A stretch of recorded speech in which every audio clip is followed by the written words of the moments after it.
नमस्कार, CTET club में आप सभी का स्वागत है। आशा करते हैं आप सभी अच्छे होंगे। बहुत दिनों से आपको वीडियो प्रोवाइड नहीं कर पा रहा था, तो इसके लिए क्षमा चाहते हैं। कुछ टाइम का इशू था, ठीक है। तो चलिए टाइम वेस्ट नहीं करते हुए आते हैं फर्स्ट क्वेश्चन पे। प्रथम 20 विषम संख्याओं का योगफल आपको बताना है, ठीक है। तो विषम संख्या जनरली होता है 1, 3, 5, 7। इस तरह से आपको 20 फाइंड करना था। अभी तो टोटल 4 ही हुए ना, इस तरह से आपको 20 तक जाना है। नहीं कि 20 तक जाना है तो डेट मीन्स 19 से पहले ना हम सबको ऐड करके लिख दिए, ऐसा नहीं करना है। 20 विषम संख्या पूछ रहा है, तो इस तरह से आप जाएंगे तो जनरली आपको आ जाएगा लास्ट में 39, यहाँ तक आपको जाना है। उसके पहले होता है 37। इस तरह से आप ऐड करके भी जो है आप कर सकते हैं। ये थोड़ा लॉन्ग मेथड है, एक फार्मूला होता है AP का, जिस पे जो है आप जो है इस टाइप के क्वेश्चन को आपको सॉल्व करना होता है, ठीक है। 20 पूछ दे, 30 पूछ दे, जितना भी पूछेंगे, चाहे सम संख्या पूछेंगे तो आपको उसी फार्मूला पे बन जाएगा। तो आपका जो होता है वो formula SN equals to n/2 into 2a plus n-1 into d। तो n क्या होता है? n होता है नंबर कि कितना नंबर पूछ रहा है। 20 पूछ रहा है, 30 पूछ रहा है, तो वो नंबर आप यहाँ पे डालिए, n बराबर n/2 इंटू 2। ए क्या होता है? ए होता है आपका फर्स्ट नंबर, जो कि फर्स्ट विषम संख्या क्या होता है 1, तो यहाँ पे इंटू 1 कीजिए। प्लस n तो आपको पता ही है कि 20 होता है इंटू 1, और डी फॉर होता है डिफरेंस, मतलब अंतर कितने का है। मान लीजिए विषम संख्या है 1, 3, 5, 7, तो हर एक दो विषम संख्या के बीच का अंतर कितना होता है? तो 2, 2, 2 आ रहा है, तो यहाँ पे डी भी क्या हो जाएगा? 2 हो जाएगा, ठीक है। तो चलिए इसका सॉल्यूशन करते हैं। 2 को काटिए तो यहाँ पे आ जाएगा आपका 10। तो 10 इंटू 2 को 1 से मल्टीप्लाई कीजिए 2, प्लस 20 - 1 कीजिएगा तो आएगा आपको 19, और 19 को 2 से मल्टीप्लाई कीजिए तो 38। तो 2 इंटू 19 इक्वल्स टू 38। तो प्लस कीजिए यहाँ पे तो आपको आ जाएगा 40, और आंसर आपका हो जाएगा 40 इंटू 10 400। ऑप्शन देखते हैं 400। ऑप्शन नंबर आपका सी जो है वो आपका सही आंसर है।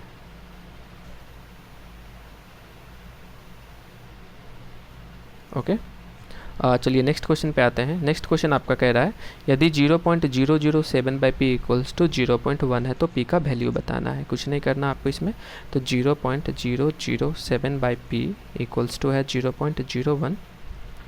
तो p यहाँ है डिवाइड के फॉर्म में, तो इधर आएगा, यहाँ पे मल्टीप्लाई के फॉर्म में चला आएगा, ठीक है। तो p जब मल्टीप्लाई के फॉर्म में आया है, ये इसकी जगह पे चला गया, तो ये भी तो यहाँ पे आ जाएगा, ये इधर मल्टीप्लाई के फॉर्म में नीचे आएगा, डिवाइड के फॉर्म में आ जाएगा। तो चलिए हम लिख के ही बता देते हैं आपको।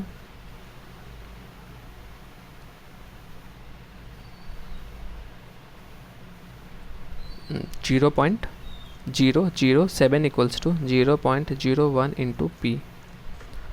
तो p इक्वल्स टू क्या हो जाएगा? 0.007/0.01। डेसिमल हटाएंगे, नीचे डबल डेसिमल के बाद डबल डिजिट है तो ऊपर डबल जीरो, और यहाँ डेसिमल हटाएंगे तो डेसिमल के बाद ट्रिपल डिजिट है तो यहाँ पे ट्रिपल जीरो आ जाएगा, ठीक है। और यहाँ पे 1 0 1 0, ठीक है। तो यहाँ पे भी ये दोनों जीरो कटेगा, लास्ट में बचा ऊपर में 7, नीचे में बच गया आपका 10। तो 7/10, तो इसको आप क्या लिख सकते हैं? 0.7। तो 0.7 ही आपका आंसर होगा। चलिए देखते हैं ऑप्शन फर्स्ट आपका जो है 0.7, ये आपका सही है। नेक्स्ट क्वेश्चन आते हैं विषम बाहु त्रिभुज। त्रिभुज में तो 3 भुजाएं होते हैं, आप सबको पता है। तो 3 सम भुजाएं हैं तो समबाहु होगा, विषम बाहु पूछ रहा है तो 3 असमान भुजाएं होगा। चलिए नेक्स्ट पे आते हैं। राजेंद्र अपनी आय का 1/4 शिक्षा में खर्च करता है, 1/2 भाग भोजन में, और शेष का 1/8 भाग कपड़े पे खर्च करता है। तो यदि आमदनी 7200 रुपये है तो कपड़े पर कितना खर्च करता है? 7200 का 1/4 डेट मीन्स 1800 रुपये शिक्षा पे कर दिया। 7200 का हाफ डेट मीन्स 3600 वो खर्च कर दिया आपका भोजन पे। अब शेष का कह रहा था, दोनों को ऐड कीजिए तो आपका आ जाएगा 5400 रुपये, और 54 शेष का, तो टोटल 7200 में 5400 माइनस कीजिए। तो आप माइनस करते हैं 7200 माइनस 5400, तो आपको आ जाएगा 1800 रुपये।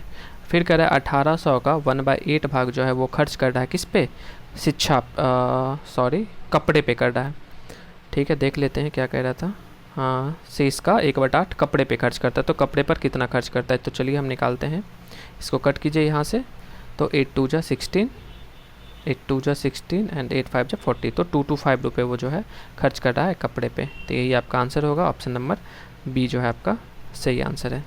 चलिए नेक्स्ट पे आते हैं। नेक्स्ट कह रहा है एक ट्रेन टिकट काउंटर पर कुछ व्यक्ति लाइन में खड़े हैं, अमीना का स्थान दोनों ओर से 14वां है। ठीक है, तो इधर से भी अगर आप जाते हैं तो अमीना का स्थान आपको मिलेगा 14, और इधर से भी आप आते हैं तो इधर से भी मिलेगा 14। तो 14 से पहले 13 व्यक्ति इधर से भी खड़ा होगा, और 14 से इस साइड में भी 13 व्यक्ति पहले से खड़ा होगा। तो 13 व्यक्ति ये और 13 व्यक्ति ये, 26 व्यक्ति तो यही हो गए। एक अमीना सिंगल अपना खुद ही है, तो टोटल मिला के कितना व्यक्ति हो गए लाइन में? 27 व्यक्ति। तो ऑप्शन नंबर ए सही है। नेक्स्ट क्वेश्चन आते हैं। गीतांजलि ने माला बनाने के लिए कुछ मोती खरीदे, उसके पास 10 मोतियों के कुछ पैकेट थे। ठीक है, मतलब एक पैकेट में आपका कितना मोती आ रहा है? एक पैकेट में आपको आ रहा है 10 मोती। फिर कह रहा है कि प्रत्येक मोती की कीमत 50 पैसे है, तो 10 मोती एक पैकेट में आता है, तो एक का 50 पैसे, तो टोटल का कितना हो जाएगा? 500 पैसे। ठीक है, 500 पैसे को अगर आप रुपीज़ में कन्वर्ट कर लेते हैं तो आपको लगभग आ जाएगा 5 रुपये आ रहा है एक पैकेट मोती का। ठीक है, क्वेश्चन आगे चलते हैं। वह मोती इस प्रकार खरीदती है कि कुल मोतियों की संख्या 2 अंकों की सबसे बड़ी सम संख्या है। तो 2 अंकों की सबसे बड़ी संख्या आपको तो पता ही है कि 99 होता है, लेकिन कह रहा है कि 2 अंकों की सबसे बड़ी सम संख्या, तो ये तो सम संख्या है नहीं, सम संख्या ये है। तो उसने 98 मोती खरीदा। तो 98 मोती वो कैसे खरीदेगी? क्योंकि वो तो कह रहा है कुछ पैकेट खरीदी और कुछ खुले हुए मोती भी उसने खरीदी। तो यहाँ पे आप जो है एक पैकेट में 10 आ रहा है, तो यहाँ आप कीजिएगा 10 से डिवाइड, तो आपको आ जाएगा 9 पैकेट। तो इसका आ गया 10 को 9 से मल्टीप्लाई कीजिए तो 90 आएगा, 90। तो मोती इसी में आ गया। ठीक है, 9 पैकेट हो गए और बचे सिंगल में से उसने 8 अलग से मोती को ख़रीदा। और ऊपर में मैंने आपको बनाया था कि एक पैकेट मोती का कॉस्ट आपको पड़ रहा है 5 रुपये। ठीक है, तो चलिए देखते हैं फिर नीचे। इसने 9 पैकेट खरीदे, तो 9 को 5 से मल्टीप्लाई कीजिए तो 45 रुपये, तो इसका हो गया कॉस्ट। फिर कह रहा है 8 मोती सिंगल खरीदे और एक मोती का कीमत है 50 पैसे, तो 8 मोती का कीमत हो जाएगा 400 पैसे। हमें तो रुपीज़ में लाना है, तो रुपीज़ में लाने के लिए 100 से डिवाइड कीजिए तो आपको आ जाएगा रुपीज़ 4, 4 रुपये इसका आ जाएगा। तो टोटल तो हो गए कितने रुपये? 45 + 4 49 रुपये। चलिए क्वेश्चन पे आते हैं। फिर क्वेश्चन क्या कह रहा है? 49 तो हमें ऑप्शन में भी है, ऑप्शन ए है, लेकिन क्वेश्चन कुछ और यहाँ पे कह रहा है। फिर क्वेश्चन कह रहा है 10 मोती का एक पैकेट खरीदने पर उसे 1 रुपये का छूट मिलता है। यहाँ पे देखिए 10 मोती, अगर वो 10 मोती का एक पैकेट खरीदती है तो उसे 1 रुपये का क्या मिलता है? कम देना पड़ता है, उसे छूट मिलता है। तो एक मतलब हर एक पैकेट में, क्योंकि एक पैकेट में 10 मोती आता है, अगर वो 10 मोती को खरीदता है तो 1 रुपये उसे कम देना पड़ता है। मतलब 5 रुपये का जो पैकेट है उसे उस पैकेट का कीमत 4 रुपये ही देना पड़ेगा। तो नीचे आते हैं क्वेश्चन पे वापस। तो उसने कितने पैकेट खरीदे हैं? 9 पैकेट। तो हर एक पैकेट में 1-1 रुपये का छूट मिलेगा, तो 9 पैकेट में उसे कितने का छूट मिलेगा? 9 पैकेट में उसे 9 रुपये का छूट मिलेगा। चलिए ये टोटल रुपीज़ में से इसका जो है हम माइनस कर देते हैं 9 को। ठीक है, तो 9 को माइनस कीजिए यहाँ से, तो आ जाएगा ₹40। यही आपका आंसर हो जाएगा। ठीक है, ऑप्शन नंबर डी। ठीक है, ऑप्शन नंबर डी आपका सही आंसर है। नेक्स्ट क्वेश्चन पे आते हैं। 5/6, 3/8, 9/20 का लॉसो निकालना है। तो इस फ्रैक्शन टाइप, जो फ्रैक्शन भिन्न आपको दिख रहा है, इसमें लॉसो आता है, तो ऊपर वाला संख्या का हमेशा लॉसो निकालिए और नीचे वाला संख्या का हमेशा मौसो निकालिए। अगर इसी में से आपको कहता है 5/6, 3/8, 9/20 का मौसो निकालिए, तो ऊपर वाला का आप मौसो निकाल दीजिए और नीचे वाला का आप लॉसो निकाल दीजिए। ठीक है, लेकिन यहाँ तो क्वेश्चन ये कह रहा है हमें ऊपर वाला, तो हमें ऊपर वाले के अकॉर्डिंग चलना है। तो इसको हम इरेज कर देते हैं। ओके, तो 5, 3, 9 का लॉसो चलिए निकालिए। तो 5, 3, 9, 3 से काटिए 5, 3 1 जा 3, 3 3 जा 9, आपको कटने से रहा। तो 5 3 जा 15, 15 3 जा 45, 45 इसका एलसीएम हो गया। ऑप्शन नंबर ये एक ही आपको दिख रहा है, तो यही आपका सही हो जाएगा। और आप 6, 8, 20 का मौसो निकालिए। तो चलिए मौसो भी हम निकाल लेते हैं। 6 को 8 से, 6 1 जा 6, 2 2 से 3 जा 6, तो 2 आपका मौसो हो गया। फिर 20 है तो 2 को आप 20 से भी कीजिएगा, तो 2 1 जा 2, फिर कट ही गया, 0 सिंगल 0 डालिए, आपका 2 आ गया। तो ऑप्शन नंबर आपका यही हो जाएगा 45/2। चलिए नेक्स्ट क्वेश्चन पे आते हैं। नेक्स्ट क्वेश्चन कह रहा है अब्दुल की उम्र उसके पिता की उम्र की, उसके पुत्र की उम्र की 5 गुनी है। ठीक है, तो चलिए हम देखते हैं। अब्दुल की उम्र उसके पुत्र की उम्र की 5 गुनी है, तो पुत्र का उम्र हमें पता नहीं है, तो हमें पुत्र का उम्र क्या मानना पड़ेगा, x। तो अब्दुल का उम्र अब क्या हो जाएगा, अब्दुल का उम्र 5x, क्योंकि 5 गुनी है। 6 वर्ष बाद, तो आफ्टर 6 वर्ष, तो ये इसमें भी +6 कीजिए, इसमें भी 6 कीजिए, ठीक है। तो ये क्या हो जाएगा, x + 6 आफ्टर 6 वर्ष बाद कह रहा क्या, उसके पुत्र की उम्र की तिगुनी किसकी उम्र हो जाएगी, अब्दुल की उम्र। मतलब अब्दुल की उम्र 6 वर्ष के बाद उसके पुत्र की उम्र की तिगुनी हो जाएगी। इसका पुत्र का जो एज होगा, इसकी तिगुनी जो है, ये अब्दुल का उम्र हो जाएगा। बस यहाँ से आपको ये क्वेश्चन को सॉल्व कर देना है। इक्वेशन को 3 को x से मल्टीप्लाई कीजिए, 3x प्लस 6 18, और इधर कीजिए 5x + 6। तो नंबर वाले को नंबर वाले की तरफ लेके आते हैं, और x वाले को x वाले की तरफ लेके जाते हैं, क्योंकि इधर ये माइनस प्लस में है तो इधर माइनस में, उधर ये प्लस में है तो इधर ये माइनस में आएगा। 18 - 6 होता है आपका 12, और 5 - 3x 2x, तो x = आ जाएगा 12/2 बराबर, सॉरी 2 6 या 12, x का वैल्यू आ गया आपका 6। तो चलिए हम क्वेश्चन क्या कह रहा है, क्वेश्चन पे आते हैं। x का वैल्यू निकल गया हमें।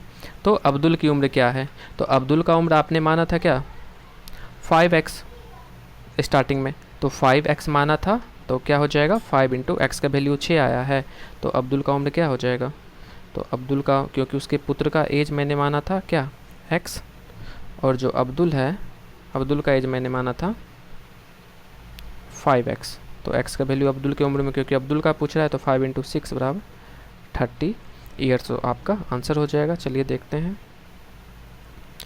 38 आपका ये आंसर सही है।